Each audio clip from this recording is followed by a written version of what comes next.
Uncle Tommy, what time is it? I need to talk to your dad now. There's some... Hello? Dad? Here you are. Sarah, are you okay?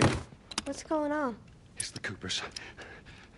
Something ain't right with them. I think they're sick. What kind of sick? Jimmy! Jimmy, just stay back! Jimmy, I am warning you! Oh my God. Don't! You shot him. Sarah. I saw him this morning. Listen to me. You've got to get out of here. Do you understand me? Yeah. Tommy, come on. Come on. Where the hell you been? You have any idea what's going on out there? I got some notion.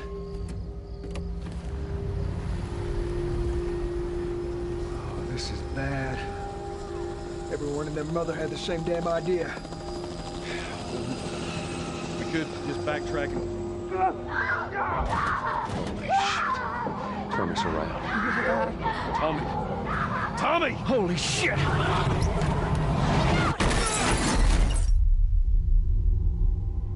Dad? I'm here, baby. I'm here. Come on, give me your hand. What is it? My leg hurts. How bad? Pretty bad. You're gonna need to run. Now hold on tight. Okay. Joel, watch out! Keep your eyes closed, honey. This way! Through the alley! Get to the highway! Go! You got Sarah! I can outrun him! Uncle Tommy? I will meet you there! Daddy, we can't leave him. He's gonna be fine. They're getting closer. Dad? It's okay, baby. We're safe. We're safe. Hey! We need help. Stop! Please. It's my daughter. I think her leg is broken. Stop right there! We're not sick. Got a couple of civilians on the outer perimeter. Please advise. Daddy, what about Uncle Tommy? We're gonna get you to safety and go back for him, okay? Sir, there's a little girl. But... Yes, sir. Shit.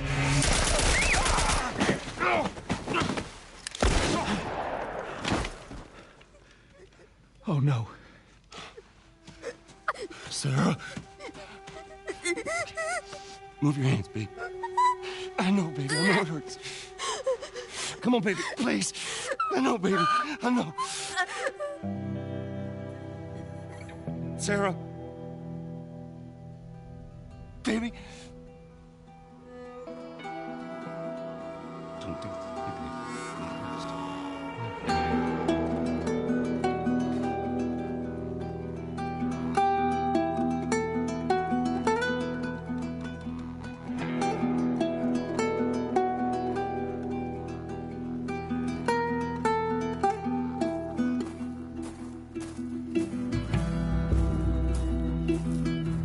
I'm Christian Spicer. I'm a writer, podcaster, and a huge fan of The Last of Us. And this game means a lot to me, like I'm sure it does to you. And while playing it for the first time back in 2013, I became a dad to a little girl named Estelle, my first child. We nicknamed her Ellie before the game came out, before I knew anything about it. And there I am playing the game late at night, playing through the devastating prologue we just heard. My daughter Ellie literally sleeping on my lap. And I witnessed the moment when Sarah dies in Joel's arms. A father holding his daughter as she passes. And from there, the story doesn't let up. This game connected with me on such a human and emotional level. And even though I've replayed it many times, that first playthrough, it sticks with me to this day. Welcome to the official The Last of Us podcast. What you just heard was the gut punch of a prologue for The Last of Us Part 1, a masterpiece of a game that came out in 2013, developed by Naughty Dog and published by Sony PlayStation. And while Naughty Dog is getting ready to launch The Last of Us Part 2, I wanted to take the time now to revisit this video game that means so much to so many of us, and I wanted to crawl into the minds of the visionaries and talents who created this groundbreaking work. We'll be recapping the story while also diving deep into the making of. In this episode, we'll be covering the prologue in Summer Part 1, and I'll be talking with Troy Baker and Ashley Johnson, also known as Joel and Ellie, and melee and combat designer Anthony Newman, and the writer and creative director of The Last of Us, Neil Druckmann. And since I'm still recovering from that prologue, it seems only fair to start our conversations with the mastermind behind it all, Mr. Neil Druckmann.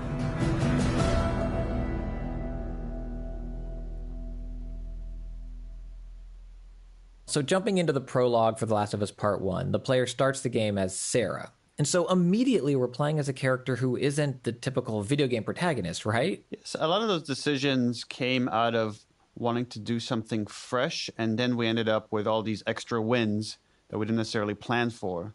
So initially the opening was you played as Joel, and you would go over your neighbor's house and see your neighbor get infected and have to do your first kill there as Joel, then come back to your house and get Sarah and be on your way. But the more we thought about it, it's like, one, it felt like, okay, I've kind of seen that before, So I was like, how do we make this interesting? And then in one of our brainstorms got the idea like, well, what if you saw everything through Sarah's eyes? And that became exciting because you're playing a much more innocent, not as capable person. So you feel the fear of the world kind of falling apart around you. What is going on? And you feel more helpless. Dad? We have very limited time with Sarah, and we need to establish this character and create all this empathy because she is the reason why Joel ends up the way he is when we're jumping into the future. And it was a nice foreshadowing of where the story is ultimately going when you play as Ellie. Kind of like you're playing these two daughters that this guy ends up having. And we get to see this nice little scene of what Joel and Sarah's normal is, with Sarah asleep on the couch, waiting for her father. We'll talk about it in the morning. All right, good night. Hey. Scoot. Monday at work, huh? Here. What's this? Your birthday? You kept complaining about your broken watch. So I figured, You like it? Honey, it's What? nice, but I think it's stuck. It's not... What? No. Oh, ha ha. Where did you get the money for this? Drugs. I sell hardcore drugs. Oh, good. You started helping out with the mortgage then. Yeah, you wish. It's interesting when you put it that way. It makes me think about the structure of The Last of Us, which is each chapter is kind of its own story. So you have to establish with each story, okay, what is the day-to-day like? And then what's the event that happened that throws these characters off their path, and how are they struggling to get kind of back to normal? And we came up with this idea of this sweet moment that his daughter has saved up money. And, we get the sense that maybe they don't have that much money, so it's a big deal for her. And she remembered his birthday, and she's staying up excited to give him this gift just so she could see his reaction. As far as I remember, the watch actually came from the concept art. Hyung Nam was our concept artist who did all the character designs. And there was just a drawing of a watch on Joel's wrist. And it seemed kind of interesting. And then in brainstorming his backstory, I was like, okay, what if he's carrying the watch that his dead daughter gave him? And that's kind of this constant reminder. And, in cinematic storytelling, you're always looking for ways to visualize feelings. So Joel doesn't have to constantly say, hey, remember Sarah, my daughter that died 20 years ago? Instead, all he's got to do is touch his watch. And as a player, you right away, that becomes a symbol for this relationship. And then to go from that to now you're seeing this other aspect of, and again, so much of this game is about parenthood and this relationship between a child and their parent and vice versa, that you go from this playfulness, this intimacy, to this protectiveness of, okay, now we got to make harder and harder decisions to protect the ones we love. And it was important to kind of encapsulate almost the entire story and who Joel is really doesn't change that much. Like this story is not about Joel changing. This is about Joel returning to who he truly is over the course of the game. So you get to see the full spectrum of who this person is in the opening, and then we kind of hit a reset for him before we come back to it. And then very soon after this sweet moment of Sarah giving Joel his birthday gift, his watch, we see Joel in another role, and it's as the role of protector when the neighbor comes over, and Joel, without hesitation, he kills the neighbor. Yeah, so I know the backstory is that he heard some screaming from the neighbor's house, and he went over to see what's going on. And this is what I find to be great storytelling, is that you're given just enough information that you could put the pieces together yourself. So when Joel rushes back in, he already has blood on him. Something has already gone down that has freaked him out. There you are. And he's just concerned about the safety of his daughter. Sarah, are you okay? Anyone come in here? Don't go near the door. Stand back there. Then he goes in the drawer and takes out a gun. So now you just say, okay, Joel is someone that owns a gun and is not afraid to just load it up and hold it in his hand right away. Again, telling you something about him. And then when a neighbor crashes through the window, he's trying to... Jimmy, just stay back! He's pleading with his neighbor to stop. I am warning you! And only once a neighbor charges at him, and really his daughter,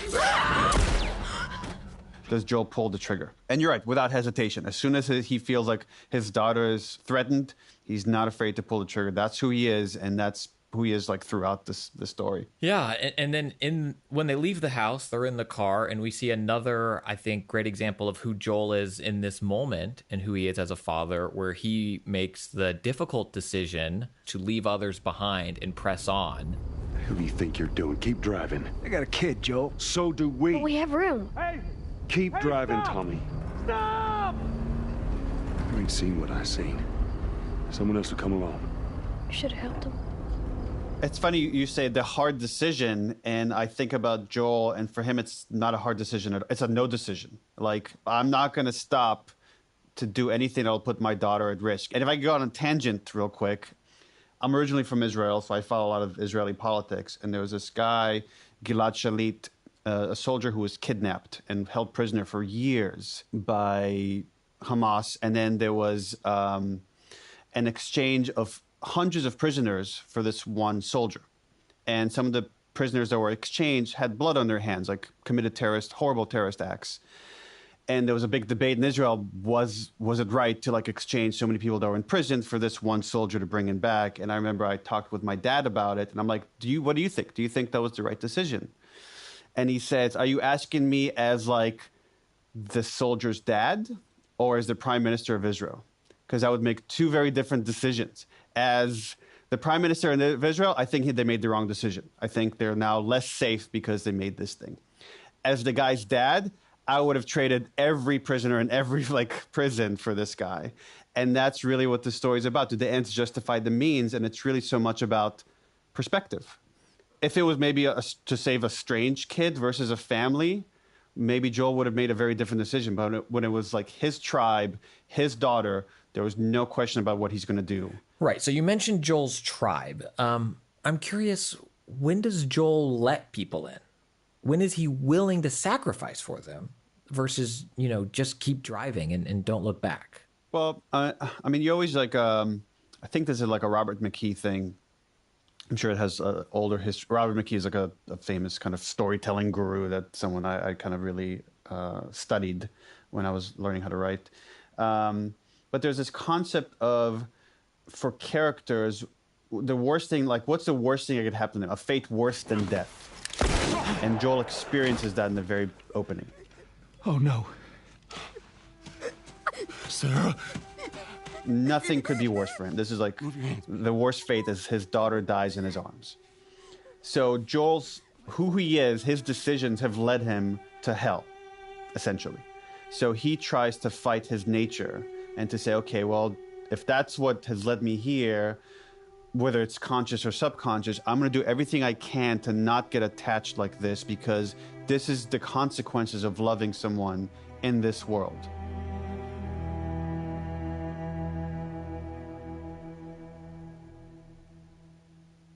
Were you already a father when that decision was made? I became a parent while working on The Last of Us. And this was one of the last things we did, was this sequence, the opening of the game. I don't know if I acted that differently or reacted to the material that differently after having a kid, because I just tapped so much. My parents were very protective when I was a kid, and I could just tap into those feelings and those fears and what they did to try to protect me and my brother. That then once I had my own kid, it just felt a continuation, or maybe more intense versions of the same feelings. That's why I try when people ask me, like, what's it like being a parent? Like, you feel new stuff. I'm like, I don't know if you feel new stuff. It's just you feel a love like you've never felt before. You feel a fear like you've never felt before. It's just everything is much more intense. I could have never known such intense feelings before. And so I'm sure, like, once we were shooting that scene, it hit on a more personal level. But we were always going down that path anyways. It's interesting because on one hand, when you're trying to direct actors, at least that's the way I do it, I'm trying to be an observer as if I'm a player playing the game, and I'm trying to feel it like as if I'm seeing it for the first time. And then there's a part of the director being very critical, and it's like, okay, what are we after? Are we achieving the thing that we're after?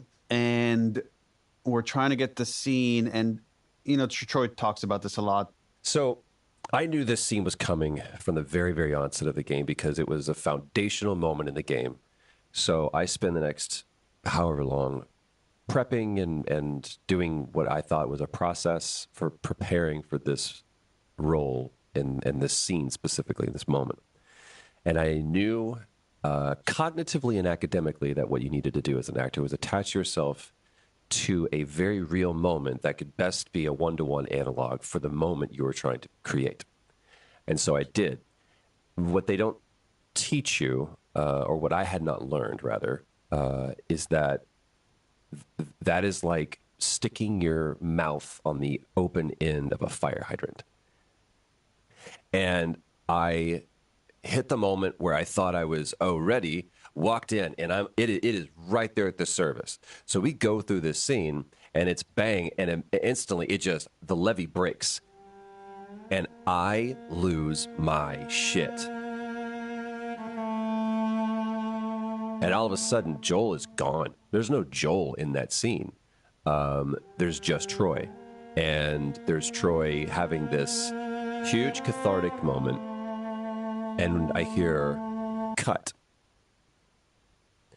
I'd like to go again. And I wasn't prepared for. I went, wait, what? So we go again. And now I'm forcing that moment, and it's not anywhere. It doesn't feel genuine at all. And I start crying again, cut. I'd like to go again. And we do this 5, 6, 7 takes. And finally, Neil says, okay, I think we've got it. And we all leave. I was exhausted.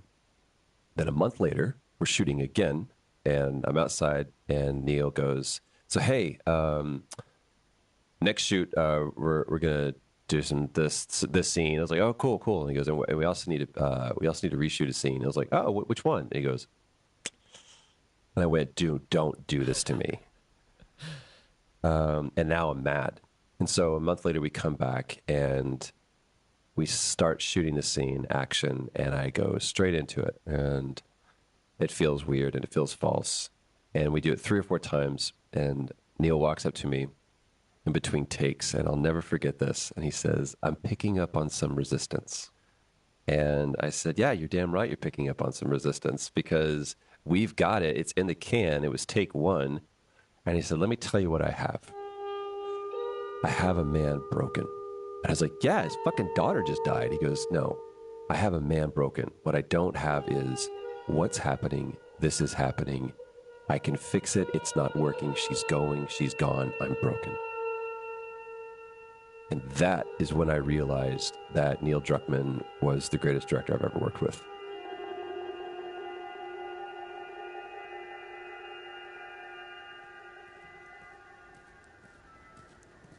All right, the game now takes us forward in time. It's 20 years later, we're in Boston, a city that's in quarantine. It's summer, and we've met Tess, and now we're meeting, for kind of the first time, aside from the neighbor, we're seeing the infected. We're seeing what life is like for survivors of the outbreak. we're seeing what Joel's experience is like walking by a group of people being checked if they're infected. Get a life. No, I'm not infected. Hold her down. Miss Gans, run! Do it. Please! Trying to escape and being gunned down. Holy shit! And that does not seem to faze him. And I think that sets up a big event for the player, and it's Joel and Tess coming across a human being who has been infected by the spores. Watch it. Help me. My mask broke. Don't leave me to turn.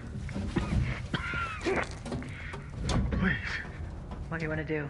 And Joel's action is to kill that person. It's kind of what we do at Naughty Dog is we try as much as we can to like find this marriage between interactivity and storytelling.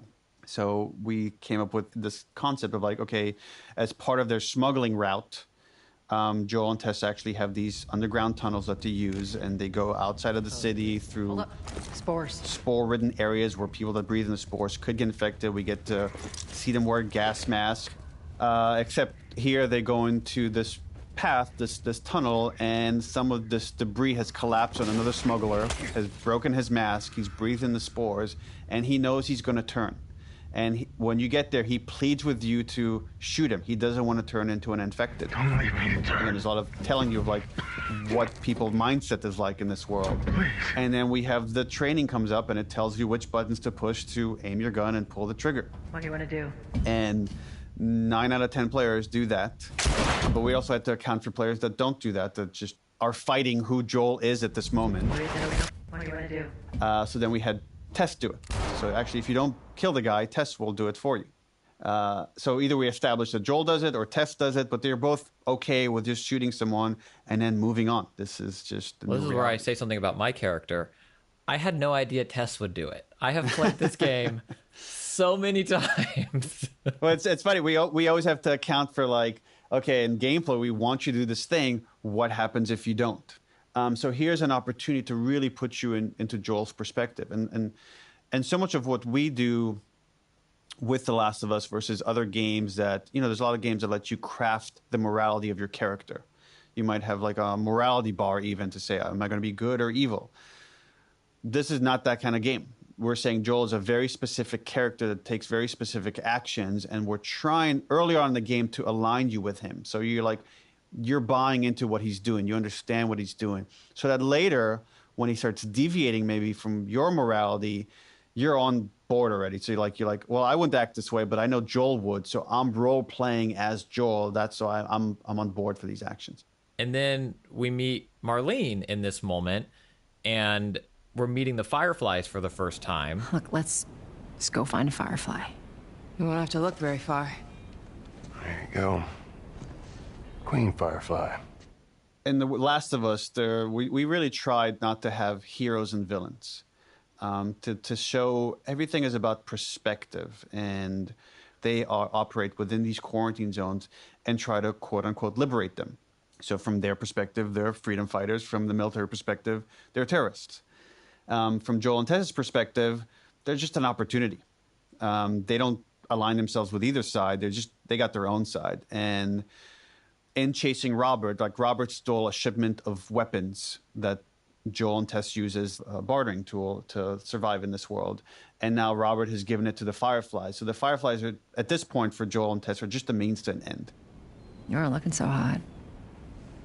Where's Robert? I needed him alive. The guns he gave you, they weren't his to sell. I want them back. Doesn't work like that, Tess. The hell it doesn't. I paid for those guns.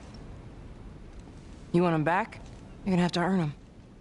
And they see them, especially we see it more from Joel's perspective, he doesn't care for them. He doesn't care for this kind of idealistic view of life. He doesn't think it's going to lead to anything useful. It's all about survival. So we run into Marlene that has some knowledge of these black market smugglers with Joel and Tess. And she sees that they've killed Robert, who she was dealing with, and she needs to smuggle something out of this city. You do that, I'll give you your guns back, and then some. How do we know you got him? I gotta move. What's it gonna be? I want to see those guns. Follow me. And I think if Joel knew what the cargo was, he wouldn't have taken this on. We're smuggling her? You know, she's 14 years old when we first meet her, and we instantly see how scrappy she is because in that first meeting, she goes after Joel for touching Marlene and tells him to get the fuck away from her. Get the fuck away from her. Let her go. And she's ready to fight if necessary. And that's the first meeting we have of her. And that's a bold start. There's a crew of Fireflies that'll meet you at the Capitol building. You hand her off, come back, the weapons are yours. Double what Robert sold me. Speaking of which, where are they? Back in our camp. We're not smuggling shit until I see them. You'll follow me. You can verify the weapons. I can get patched up. But she's not crossing to that part of town. I want Joel to watch over her. Whoa, I don't think that's the best Ellie. idea. Him? Look, just take her to the North Tunnel and wait for me there. Jesus Christ. Just cargo, Joel. Don't take long. And you, stay close. Let's go. I feel like the line is blurred between me and Ellie at this point because I feel like I am Ellie to a certain degree and she's me. And it's, I don't know. I'm obviously very possessive of this character as well. Well, I think a lot of us are. I think players were able to relate to her because of the beautiful work you did in terms of creating this very real person. She's not a young ingenue. She's not a grizzled, hardened, tough gal, tank girl style character. She's very real and lived in, and I think it really draws people to her. Thank you. Yeah, I think it's really important, especially with female characters, to show all sides because that's what makes us special. Showing the vulnerability, showing moments when you're scared, showing the moments when you're strong. And you need that contrast because that's what makes what I think an interesting character.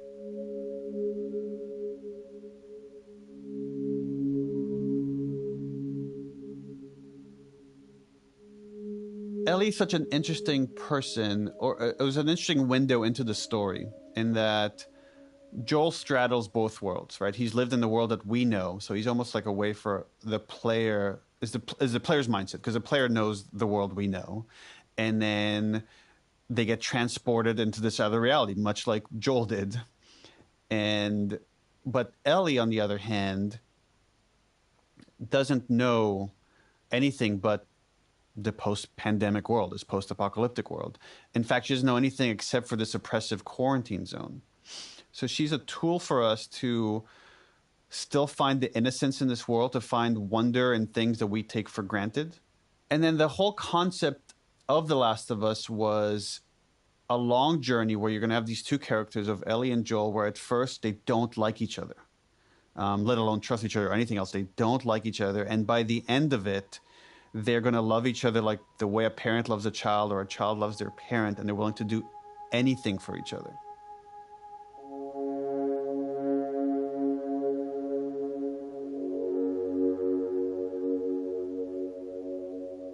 I'm curious if you could talk a little bit about Ellie's...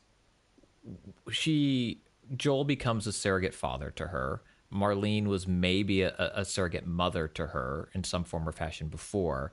I would love your thoughts on kind of what is a family to Ellie and what she looks for in a mother or father and what those roles are or could be. Boy, you know, because I'm sure in this world she sees other kids with parents. And I think is a relationship that a lot of us, even if we have it or if we don't have it, we're looking for that because you want guidance, especially at that age. And I mean, with Marlene, their relationship in particular is a complicated one.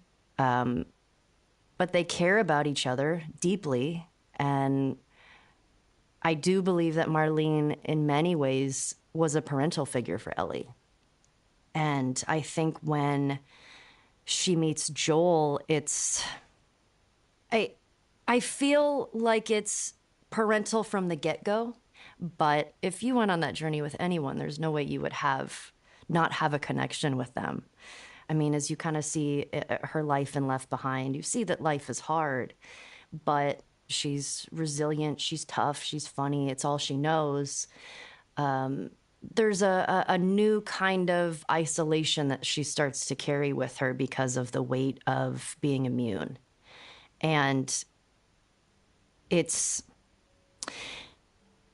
why she doesn't tell anybody.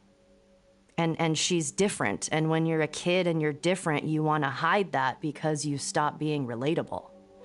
And especially something like an immunity to this thing that no one else seems to have, that's incredibly isolating. And there's a lot of weight to carry with that. And I mean, that's why at the end, why she says it can't be for nothing.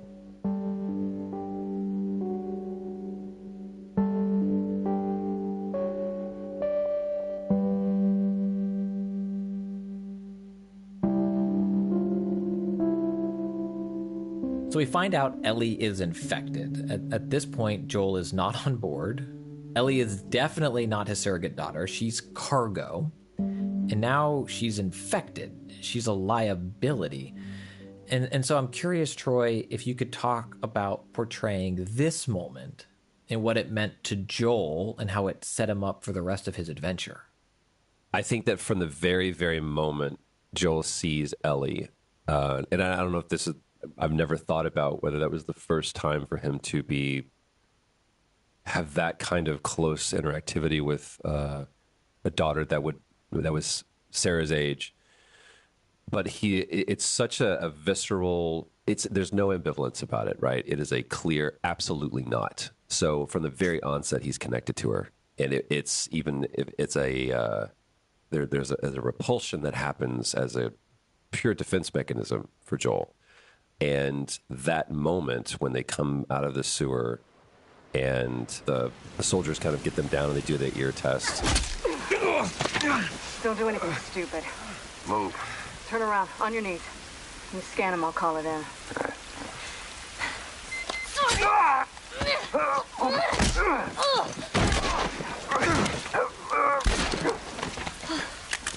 Oh, fuck.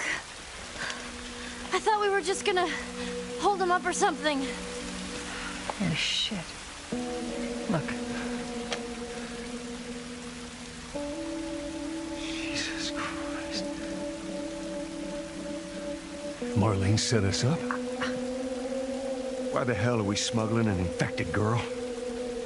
I'm not infected. No? I was just lying. I can explain. You better explain fast. Look at this. I don't care how you got infected. It's 3 weeks old. No, everyone turns within 2 days, so you stop bullshitting. It's 3 weeks. I swear. Why would she set you up?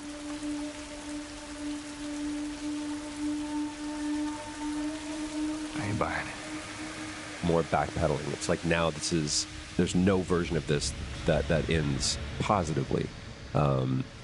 She is going to die, and she's going to die quickly. She's going to die right now. And then it's the confusion of, like, she should have already turned. To what extent was that Joel's only truth? That Ellie was the one? She was Neo. I need to get her to this place because she is the one. Man, what a great question. I feel like the notion that you're positing is one of, essentially, it asks the question, does Joel have hope?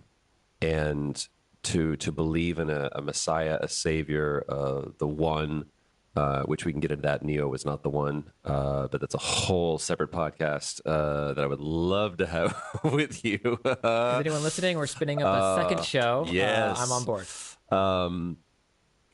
I don't think Joel deals in those terms.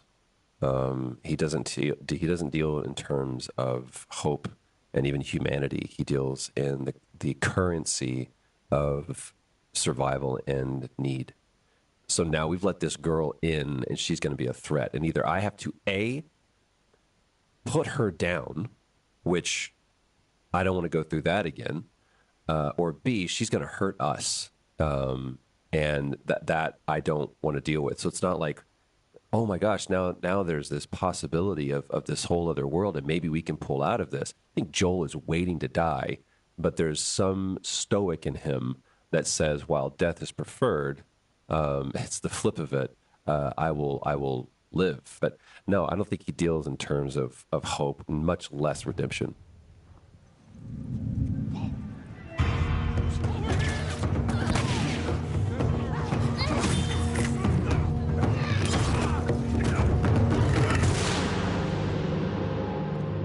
My name is Anthony Newman, and I was the melee combat designer on The Last of Us Part 1.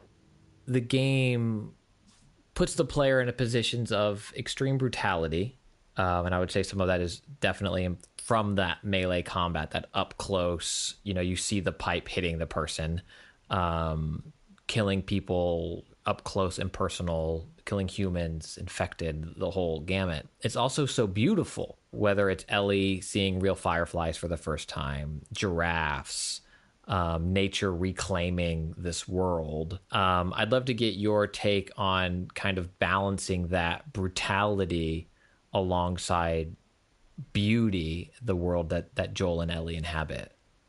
So at the studio, we're huge fans of Robert McKee and his works on like talking about story and narrative and stuff. And one of his points that I always loved was that what makes for really interesting characters is dimension. And essentially when he's talking about dimension, he's talking about contradiction. So, one that comes to mind is, Han Solo from Star Wars. On the one hand, he's selfish and in it for himself. On the other hand, when push comes to shove and like Luke is in trouble, he's out there rescuing him and stuff. So it's this internal contradiction between his selfishness and his selflessness that makes him kind of charming and interesting as a character. And I think that kind of thinking was underlying a lot of the decision making to make the world both brutal. So if everything was just super, super dour and a bummer, that's kind of not as rich of an experience. And, the fact that the game has both, a clicker ripping your throat out and Ellie telling you a joke from a joke book. It doesn't matter how much you push the envelope, it'll still be stationary. I think that makes for just a really rich and multifaceted experience. So I'm glad they approached the game with that in mind. So one thing that was pretty interesting about this is initially there were only clickers. Initially the only type of infected in the game were the fully mushroomed out clicker enemies. And in the original pitch for The Last of Us 1, infected were meant to be this kind of background radiation against a story that was really about human conflict. As things kind of developed, though, and we took a closer look at the story and the kind of scenarios that you were meant to be in, we realized there are actually quite a few infected encounters, and it's getting pretty boring to fight the same enemy over and over again. So it was actually remarkably late in production. I would say maybe 10 months before we shipped the game or something, 11 months, that Bruce split the infected into 4 classes. Quick side note, Bruce Straley co-developed and directed the game with Neil. So kind of in ascending order, there were runners, stalkers, clickers, and bloaters. So it's kind of the power scaling of those enemies. There's some kind of interesting differences between all of them. To make the runners feel on the weak side, they had the same aspect that Ellie has in her melee, where when the runners hit you, they don't actually interrupt you. They kind of they make you flinch a little bit, but you can still keep punching. So if you're punching one and another one is hitting you, they just kind of they deal damage, but you can keep punching the one that you're damaging. And then there's a step up to stalkers. Oh, fuck. Stalkers. Stalkers were another thing that came on remarkably late. Their ambushing, their hiding and peeking around corners thing, that was something that had been pretty well developed.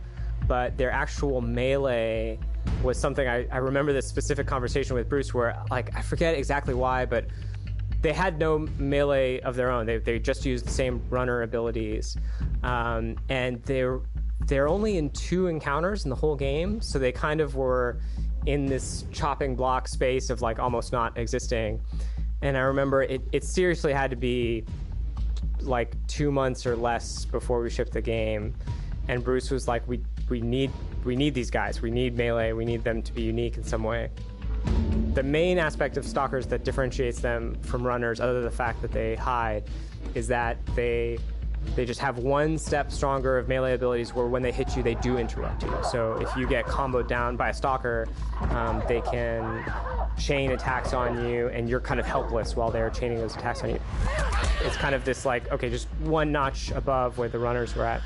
And then the clicker is obviously kind of a big jump above that, even, where not only when they touch you do they interrupt you, they interrupt your life. They like just kill you instantly by kind of taking you down all at once.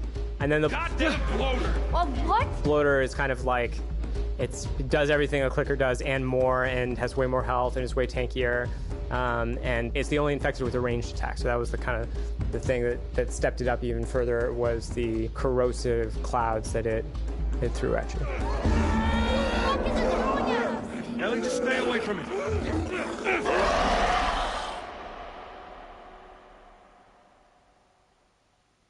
So at this point in the game, it's Ellie, Joel, and Tess, and they've made their way through the city to the Capitol building.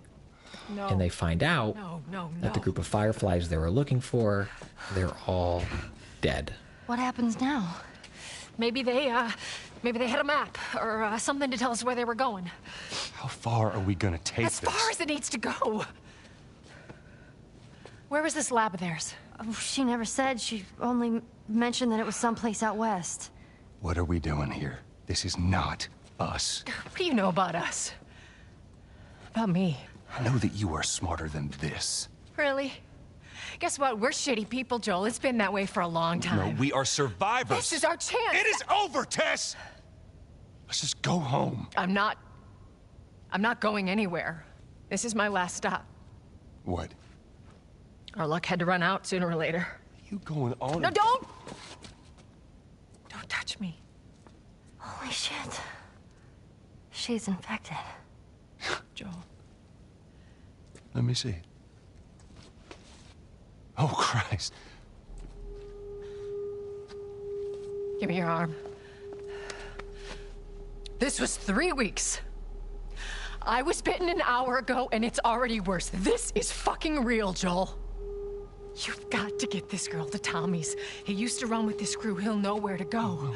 No. That was your crusade. I am not doing that. Yes, you are. Look. There's enough here that you have to feel some sort of obligation to me, so you get her to Tommy's.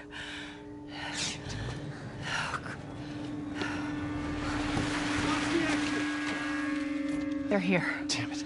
I can buy you some time, but you have to run. You want us to just leave you here? Yes. There is no way that... I will not turn into one of those things. Come on. Make this easy for me. I can find... No, just go! Just fucking go. Ellie. I'm sorry, I didn't mean for this. Get a move on.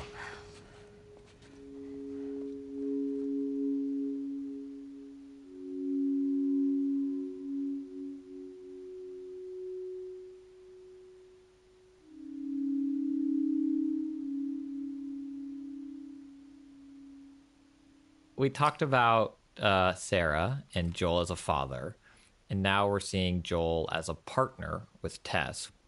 And then Tess dies in a very heroic moment. She chooses to stay behind and keep fighting as Joel and Ellie press on. And it's been 20 years for Joel since the last major death potentially in his life, but it's been 30, 45 minutes, an hour and a half for the player to now experience this other great loss for this character they're role playing on. Why did Tess have to die? What does Tess's death mean in that moment? So Tess's role in the story is we needed to put Joel in a place where he would never take on this mission. There's no, like, if Joel was alone and Marlene came up to him and says, you need to take this 14-year-old girl and travel across the country with her, he'd be like, go fuck yourself. There's no way in hell I'm taking this on. But instead, what we did is, like, we partnered Joel with Tess and said, Joel's not even the leader. Like, Tess is the leader. Joel is the muscle. They both on the surface appear like survivors. They're willing to do whatever they need to survive and have accepted their reality. But then we get to see, once Tess is with this kid, that there's something about, there's an opportunity for redemption here, that she actually recognizes that they're not good people. So then one of the things once they find out that Ellie is immune to the effects of the cordyceps fungus, at first they are reluctant to buy into it, but then Tess tells Joel, like, what if it's true? What if, like, delivering this girl is, like, the one good thing that we could do? Really? Guess what? We're shitty people, Joel. It's been that way for a long time. No, we are survivors. This is our chance. It is over, Tess! Now, we tried. Let's just go home. I'm not going anywhere. And he's trying to convince her out of this. It's like, it's not worth it. It's like, it's not going to happen. But she just calls the shots and we move forward. To get to a point where gets bitten and she hides it at first. And then she gets to a point where she realizes, like, this is the end of the line. The only thing she could do to move this journey forward is to sacrifice herself before she turns into an infected and buy Joel time to take Ellie and escape from the military that has been chasing them. And the reason that is constructed in such a way so that she could have a dying wish. She could say, I'm going to be gone. I know you don't want to do this, but you need to do this. You need to go further. Like, we thought we were just taking them outside the city and the people were delivering them are already dead. But your brother would know where, like, the Fireflies are. He used to be part of them. Please, as my dying wish, if you ever felt anything from me, you will do this. And again, it's buying us more time for Joel and the player to get invested in Ellie. So that is the whole reason Tess is in the story, is to get to this point. And now Joel feels like, okay, well, I made this promise to someone I loved and had just sacrificed herself. I'll go just a little bit further. And in his mind, he's like, I'm just getting her to my brother and I'm done. And that's it. And I don't have to connect with her. I'm going to keep my distance. And of course, things don't go as Joel plans at any point throughout the story. But that is why Tess dies the way she dies, and she makes this dying wish for Joel. Which is to transport this girl he sees as cargo. I mean, if you go backwards a little bit, there's a moment where Joel and Ellie have to wait for Tess. Tess is going to go off with Marlene, and Joel has to just watch over Ellie for a few hours in this kind of hideout that Joel and Tess have. And Joel lies down to sleep, and Ellie comments on Joel's watch, and he just kind of blows her off. Your watch is broken.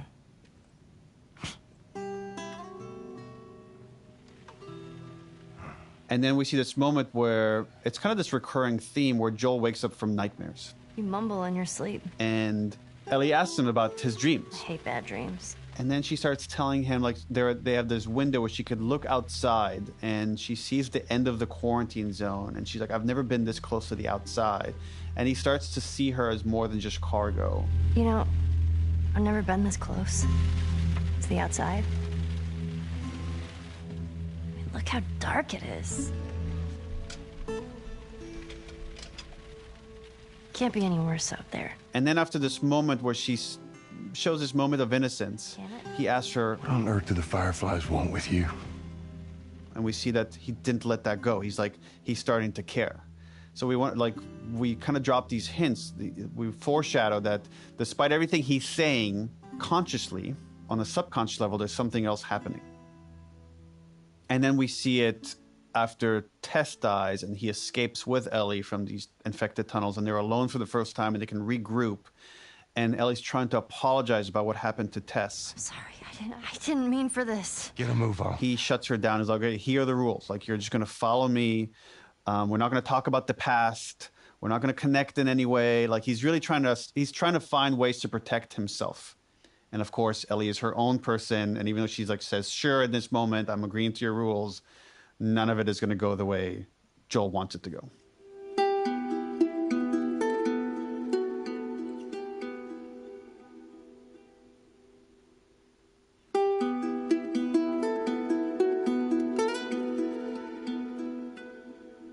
what do you think of Joel's choices so far? I think the reason why Joel does this, it's out of obligation. And there's a level of pragmatism to Joel that says, what else are we going to do? The only option that I have, Tess, I think he knows Tess well enough to know is like, there's no talking her out of this. We are doing this. This is happening.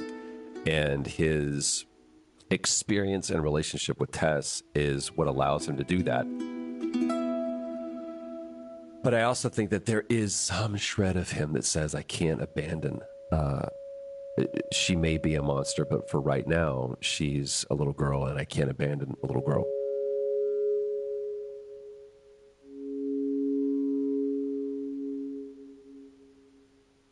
So things have changed quite a bit from how Ellie's day started.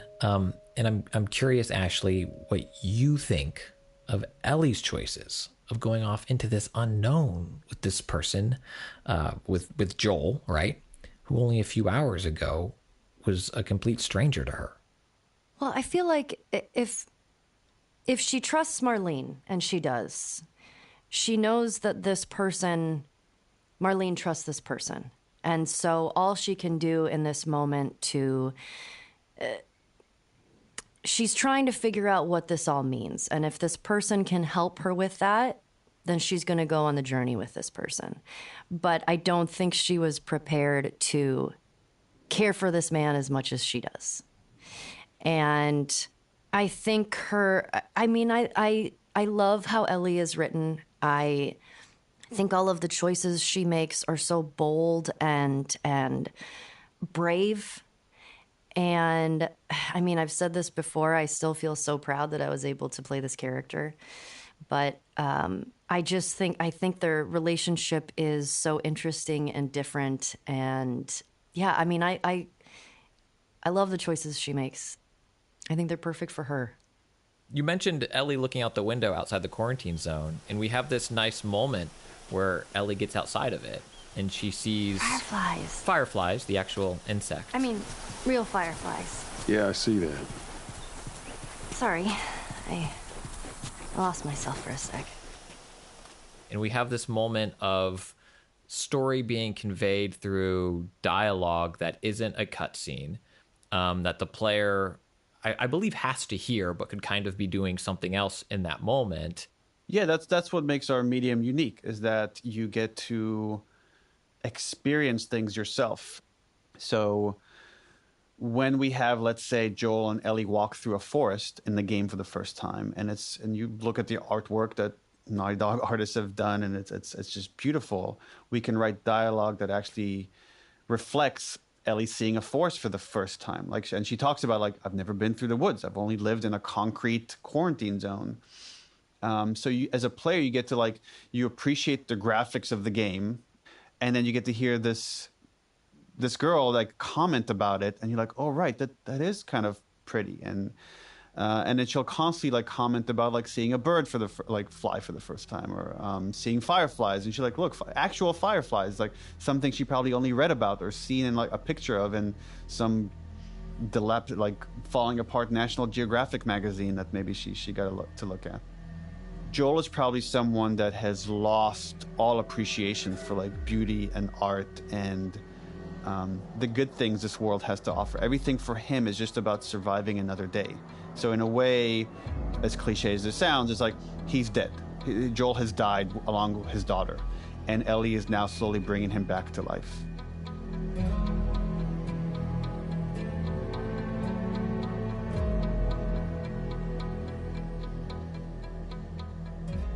Troy, you mentioned Joel isn't a hope dealer. He's not one who deals in hope. Right. So if it's not hope, what is Joel fighting for? Calling back to that moment when that argument between Tess and Joel, and Tess is the one who says we are shitty people. It's been that way for a long time, and this is who we are. We do the dirty work. And Joel has convinced himself, no, we are survivors. This is what we do. I am sure that there's been multiple moments where Joel has loaded that gun with the pure intention of ending it all.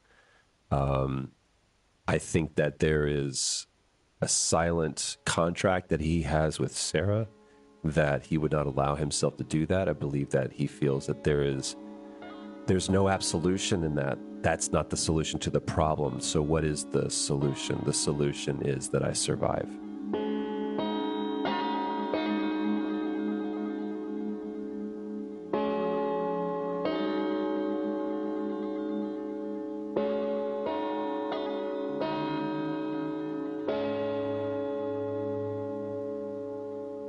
What do you think Ellie is fighting for? I think she's fighting for meaning, of course. You know, like I said, I think having this thing happen to her, and with the loss that she's already experienced at this point, with losing her mother, losing Riley, you know, and like all of us, it's still trying to find the meaning in that.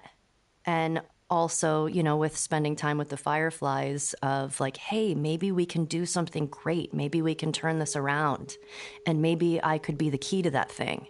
I think she's really, truly just trying to find out why this thing happened to her and why she's the way that she is. And if she is, then maybe she can help other people.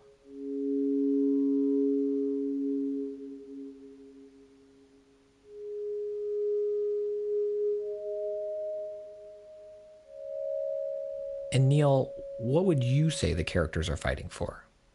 Joel is definitely fighting to protect himself, and the way to do that is to protect Ellie. Ellie, it's interesting. It's I don't know why my mind is like, I don't want to spoil where the story's going, but I guess this is the whole point of this conversation. Ellie is trying to justify everyone else's sacrifice. That's what she's trying to do throughout this whole story. She needs, we'll find out, like her best friend Riley died trying to save her. Tess now died trying to save her. We're about to meet other characters that aren't going to have good fates along the way. So she's trying to justify all these horrible things that's happening around her and the horrible things that she's going to do in finding this cure. That's why it means so much to her. Otherwise, she believes those deaths are on her. And why does she get to survive while people she cared for have died?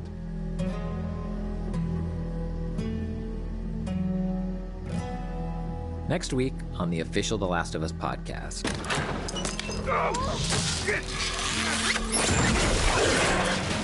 I got you. Damn it, Bill. Kid, I swear to God, if you took anything... Hey, man, I don't need any of your shit. Trust me. It's like Joel believes, like, you don't get attached to anyone, you live by yourself, and that's how you survive. And we get to see, okay, well, this is what that looks like. Why are these all stuck together? I think those moments are so important in the game because it is heavy. And we need to have those moments to just sort of all have sort of a collective sigh of relief, to have a break for a moment. The Last of Us podcast is produced by PlayStation and Spoke Media. It's hosted by me, Christian Spicer, and written by Brigham Mosley. Our Sony PlayStation team includes Charlie Yater, Christian Cardona, and Carrie Surtees. Our Naughty Dog team includes Arnie Meyer and Scott Lowe. Our production team is Carson McCain, Kelly Kolf, Trey Jones, Reyes Mendoza, and Alicia Force. This episode was mixed by Evan Arnett, who contributed additional sound design and music.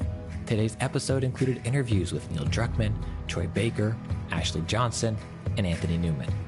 Executive producers are Aliyah Tavakolian and Keith Reynolds.